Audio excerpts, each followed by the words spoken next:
నమస్కారం, welcome to Telugu stories book. మన ఛానల్లో కథలు మీకు నచ్చితే please like, share and subscribe to Telugu stories book. Hype ఇవ్వడం మర్చిపోకండి. ఈరోజు కథ లవర్ కమ్ హస్బెండ్, ఎపిసోడ్ 19. ఇంకా కథలోకి వెళ్తే, ఏమండోయ్ చెప్పడం మర్చాను, ఈ ఫ్లాష్ బ్యాక్లో ఏ క్యారెక్టర్ అయినా సరే రిషిని పొగిడినా హైలైట్ చేస్తున్నా కొంచెం గుర్తుపెట్టుకోండి. ముందు ముందు చాలా పనుంది మనకు. అసలు అవే కదా కథ మలుపులు తిరగడానికి కారణం. ఇంకా కథలోకి వెళ్తే, ఆ ఎస్ఐ రిషితో, చూడు మిస్టర్, అతను చేసింది తప్పే, అయితే నువ్వు కూడా ఇంతమందిని వేసుకొచ్చి గొడవ చేయడం కూడా తప్పే, ఇది లాస్ట్ అండ్ ఫైనల్ వార్నింగ్ అంటూ వాళ్ళందరినీ వెళ్ళమన్నాడు. దాంతో రిషి, సార్ మా వదినికి కాలేజ్లో ముందు ముందు ఏ ప్రాబ్లం ఉండదని ముందు ఆయన చెప్పమనండి, అప్పుడే వెళ్తామన్నాడు రిషి. దాంతో డీన్, ఆ అమ్మాయికి ఏం ప్రాబ్లం ఉండదు, నాది హామీ అన్నాడు. డీన్ అలా హామీ ఇవ్వడంతో అందరూ క్లాప్స్ కొట్టారు.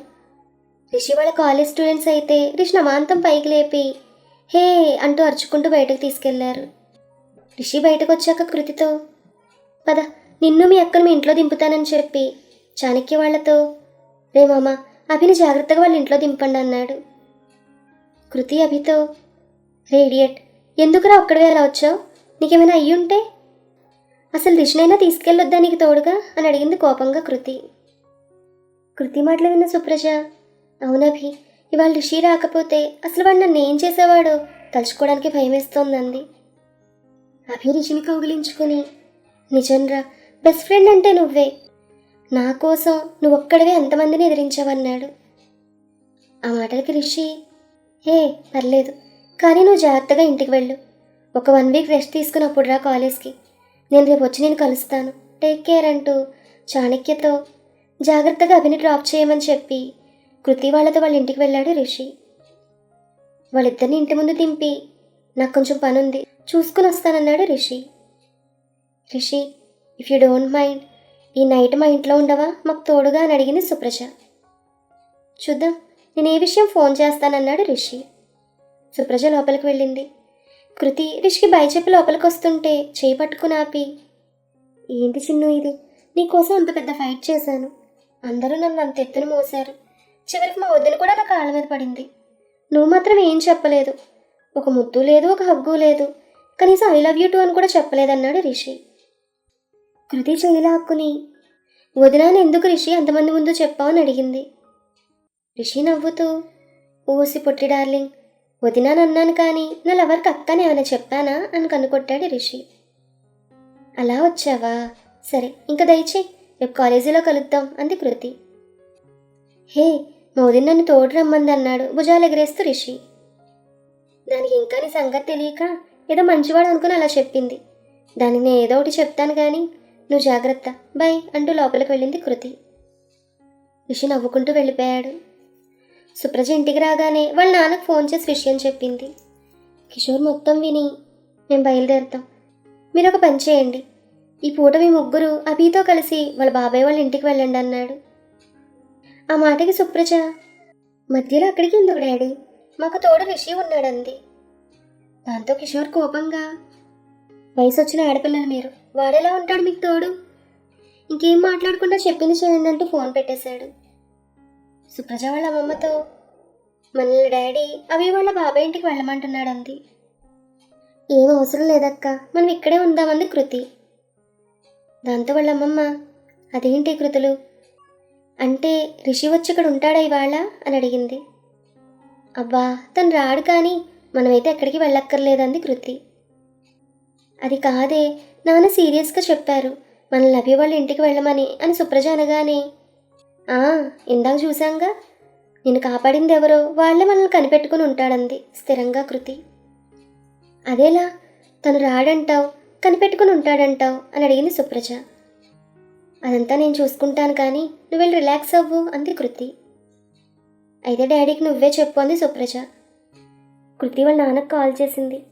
ఆయన లిఫ్ట్ చేయగానే, హలో డాడీ, మీరు మమ్మల్ని అభి వాళ్ళ ఇంటికి వెళ్ళమన్నారంట, ఎందుకు అని అడిగింది కృతి.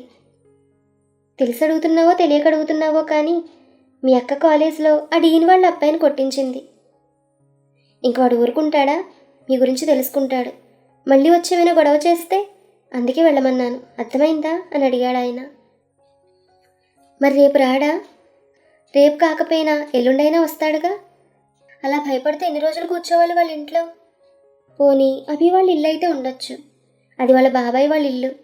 వాడే ఫ్రీగా మూవ్ అవ్వలేడు. ఇంకా మేము నలుగురం 1-2 రోజులైతే పర్లేదు, కానీ రోజు ఉండేదానికి ఏం భయం లేదు డాడీ. ముందు మీరు రండి, మీరు వచ్చాక ఆలోచిద్దామంది కృతి. కృతి అంత క్లారిటీగా చెప్పాక ఆయన కూడా ఏం మాట్లాడలేదు. డాడీ మీరేం భయపడకండి, ఉంటాను బాయ్ అంటూ ఫోన్ పెట్టేసింది కృతి.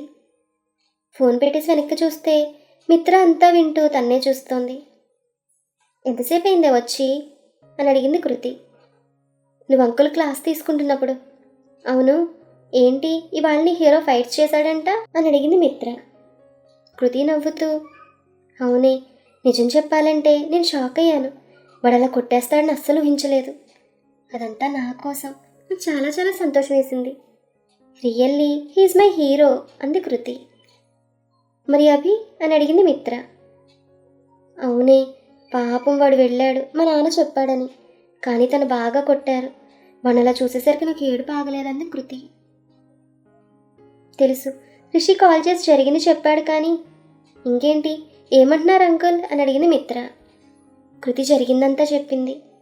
అది విన్న మిత్ర, అవును రిషి రాడని నాకు తెలుసు, మరి మాకేం కాదని మీ నాన్నకంత కాన్ఫిడెంట్గా ఎలా చెప్తున్నావు అని అడిగింది మిత్ర. ఆ మాట కృతి, అడేం చెప్పాడుగా వాళ్ళ అబ్బాయి వల్ల ఎలాంటి ప్రాబ్లం రాదని. అయినా రిషి ఇక్కడికి రాడు, వాడి లిమిట్స్ వాడికి తెలుసు. అలా అని మా అక్క అడిగిందని కాదు, నా నమ్మకం తనకు తెలుసు మనల్ని ఎలా ప్రొటెక్ట్ చేయాలో. దానికోసం తను మనతో ఉండాల్సిన అవసరం లేదంది కృతి. అంతా విన్న మిత్ర, బాగుందమ్మా ఆయన గారి సాహసం, నీ నమ్మకం ఇలాగే కలకాలం ఎవరి దిష్టి తగలకుండా లైఫ్లో సెటిల్ అయ్యి లవ్లో సక్సెస్ అయ్యి పెళ్లితో ఒకటవ్వండి అని నవ్వింది మిత్ర.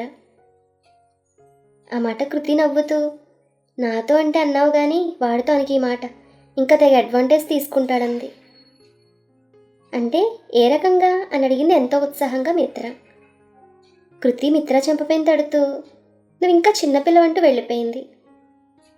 ఆ రోజు రాత్రి కృతి వంట పూర్తయ్యాక అందరినీ భోజనాన్ని పిలిచింది. అందరూ తినేశాక సుప్రజ కృతితో అలా కాలనీలో నడిచొద్దామని అడిగింది. వాళ్ళ అమ్మమ్మ, ఈ టైంలో బయటకొద్దు కానీ మేడ మీదకు వెళ్ళండి, అసలే మీ నాన్న రేపు వచ్చి ఏమంటాడో అని టెన్షన్గా ఉంది అనడంతో ముగ్గురు పైకి వెళ్ళారు. వాళ్ళ ఇంటికి కొంచెం దూరంలో రిషి, చాణక్య, శ్రీకాంత్ ముగ్గురు బస్ షెల్టర్లో కూర్చునున్నారు. అక్కడి నుంచి కృతి వాళ్ళ ఇల్లు కనపడుతుంది. సుప్రజ వాళ్ళని చూసి కృతితో, వాళ్ళని ఇక్కడ ఉండమని నువ్వే చెప్పావా అని అడిగింది. నేనైతే చెప్పలేదు, కానీ చెప్పాక ఎలా అయినా రిషి చూసుకుంటాడని అంది కృతి.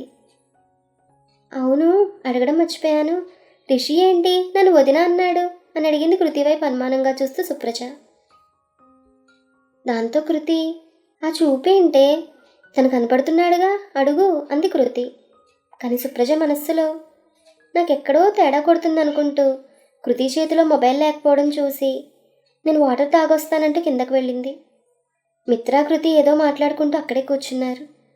సుప్రజ కృతి ఫోన్ తీసుకుని చెక్ చేసింది. నేమ్ రిషి అనే ఉంది, ఎలాంటి మెసేజ్లు లేవు. సుప్రజ రిషికి మెసేజ్ పెట్టింది, హాయ్ అని. హాయ్ చిన్ను అంటూ రిప్లై. చిన్నునా? అమ్మ నా చెల్లోయ్, ఈ కథ ఏంటో తేల్చుకోవాలనుకుంటూ తిన్నావా అని అడిగింది. తిన్నాను, నువ్వు అంటూ రిప్లై. అయింది, ఏం చేసావు అంటూ రిప్లై. పుదీనా రైస్ విత్ కీరా రైతా. వావ్, మరి నాకు ఈసారి. చిన్ను లవ్ యూరా. ఆ మెసేజ్ చూసి సుప్రజ షాక్. అమ్మని, అందుకేనా నన్ను వదిన అన్నావు అనుకుంటూ సేమ్ టు యూ అని రిప్లై ఇచ్చింది. రిషి ఫుల్ ఖుష్, ఎందుకంటే మన కృతి పాప ఇంతవరకు కూడా సేమ్ టు యూ చెప్పలేదు. ఆ విషయం సుప్రజకు తెలియదు కదా. రిషి కాల్ చేశాడు. సుప్రజ గమ్మున మెసేజ్లన్నీ డిలీట్ చేసి పక్కన పెట్టేసింది. మళ్ళీ చేశాడు. సుప్రజ పైకి వెళ్ళింది. రిషి కంటిన్యూగా 7 టైమ్స్ చేసి విసుగొచ్చి మెసేజ్ చేశాడు. ఏ చిన్ను, మర్యాదగా లిఫ్ట్ చేయి, లేకపోతే మీ ఇంటికి వస్తాను, తర్వాత నీ ఇష్టం అంటూ. కానీ ఇవేమీ తెలియని కృతి మిత్రతో చాలాసేపు బాతాకాణి కొట్టి కిందకొచ్చింది. కిందకొచ్చి ఫోన్ తీసుకుని చూస్తే రిషి నుంచి చాలా మిస్డ్ కాల్స్. వెంటనే కాల్ చేసింది, లిఫ్ట్ చేయలేదు. మళ్ళీ చేసింది, లిఫ్ట్ చేయకపోవడంతో పైకి వెళ్ళి చూస్తూ కాల్ చేసింది. రిషి అక్కడే ఉన్నాడు. ఫోన్ చూస్తున్నాడు కానీ లిఫ్ట్ చేయడం లేదు. అది చూసిన కృతి, ఓరిని ఎంత కోపం, చూస్తూ కూడా లిఫ్ట్ చేయడం లేదనుకుంటూ మెసేజ్ ఓపెన్ చేసింది. రిషి నుండి వచ్చిన మెసేజ్ చూసి నవ్వుకుంది. ఏంటి సార్ ఫోన్ చూస్తూ లిఫ్ట్ చేయలేదు, అలిగావా అని అడిగింది కృతి. నో రిప్లై సార్ నుండి. మళ్ళీ message, Rishi please lift the call, నువ్వు చేసినప్పుడు నేను చూడలేదు. కానీ రిషి నుండి నో రిప్లై.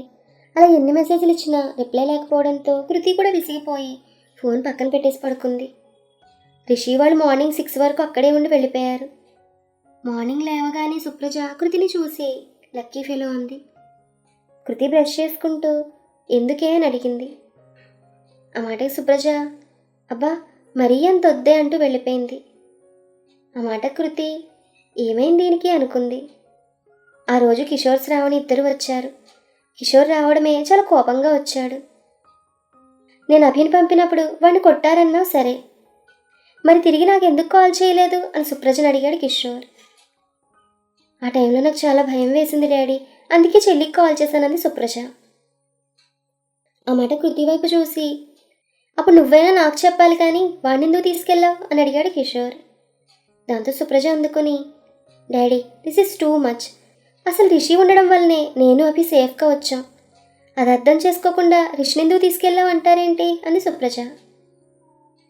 వాడు నాకు నచ్చడు, అయినా ఇంకెక్కడా దొరకనట్లుగా నువ్వు చేరిన కాలేజీలోనే చేరాలా ఆ ఇడియట్ అన్నాడు కిషోర్. ఆ మాటకి వెంటనే కృతి నాన్న ప్లీజ్ తను అలా అనకండి, నిజం చెప్పాలంటే నేను అభి రిషి కోసమే కావాలని చేరాం, తన తప్పు లేదు అంది కృతి. తప్పు లేదా? అవునా, మరి ఏదో పెద్ద హీరోలాగా కాలేజీలో అందరినీ కొట్టడం దేనికి? వాళ్ళు ఎక్కడ రాత్రొచ్చి గొడవ చేస్తారో అని నాకు ఒకటే టెన్షన్ అన్నాడు అరుస్తూ కిషోర్. రిషి ఉండగా మాకెందుకు భయం డాడీ, తను మమ్మల్ని కనిపెట్టుకునే ఉన్నాడు మన ఇంటికి దూరంగా అంది కృతి. అది విన్న శ్రావణి ఇంకా వాళ్ళ అమ్మమ్మ కిషోర్ చూడకుండా చాలా హ్యాపీగా ఫీల్ అయ్యారు. ఇంతలో సుప్రజ మాట్లాడుతూ డాడీ ఒక్కడు చెప్పండి, అభి అంటే అంత ఇష్టం దేనికి? చిన్నప్పటి నుండి చూస్తున్నామనా? మరి రిషిని 5 yearsగా చూస్తున్నాం కదా, మీకెందుకు దాని మీద అంత నెగిటివ్ ఇంప్రెషన్ అని అడిగింది సుప్రజ. సుప్రజ మాటలకి కిషోర్ శ్రావణితో చూసావా నీ కూతుళ్ళు ఎవరి కోసమో తండ్రినే క్వశ్చన్స్ చేస్తున్నారు, ఇంకా వాడి వల్ల ముందు ముందు ఇంకేని జరుగుతాయో అన్నాడు కిషోర్. అందరూ కామ్గా కిషోర్నే చూస్తున్నారు. ఆయన సరే పద ముందు మీ కాలేజ్కి వెళ్దాం, మీ డీన్ గారితో మాట్లాడి అప్పుడు ఆలోచిస్తాను మిగతా విషయాలన్నాడు. కాలేజ్ టైంకి అందరూ వెళ్ళిపోయాక శ్రావణి వాళ్ళ అమ్మతో అమ్మ మీరు ఇక్కడికి వచ్చాక రిషి ఇక్కడికి వచ్చాడా అని అడిగింది. నిన్ననే వచ్చాడు, అది మన పిల్లలకు తోడుగా, ఇప్పుడు కూడా వాళ్ళు చెప్తేనే తెలిసింది అతను రాత్రంతా మమ్మల్ని కనిపెట్టుకుని ఉన్నాడని అంది ఆ పెద్దావిడ. ఆ మాటలకి శ్రావణి ఈయన కొంచెం అతిగా ఆలోచిస్తున్నారని అనిపిస్తోందమ్మా, అతను అంతమందిని కొట్టడం అది కూడా మన పిల్లల కోసం, అది అర్థం చేసుకోరు ఏంటో ఈయన అంది శ్రావణి. కృతి కాలేజ్కి వెళ్ళగానే రిషి కోసం వెతికింది కానీ రిషి రాలేదు. కాల్ చేస్తే రిషి ఫోన్ స్విచ్ ఆఫ్ వచ్చింది. అదేంటి రిషి కాలేజ్కి రాక తన ఫోన్ స్విచ్ ఆఫ్ అయ్యి తను ఎక్కడికి వెళ్ళినట్టు? ఈ కథ మీకు నచ్చితే please like share and subscribe to our Telugu stories book. Thank you.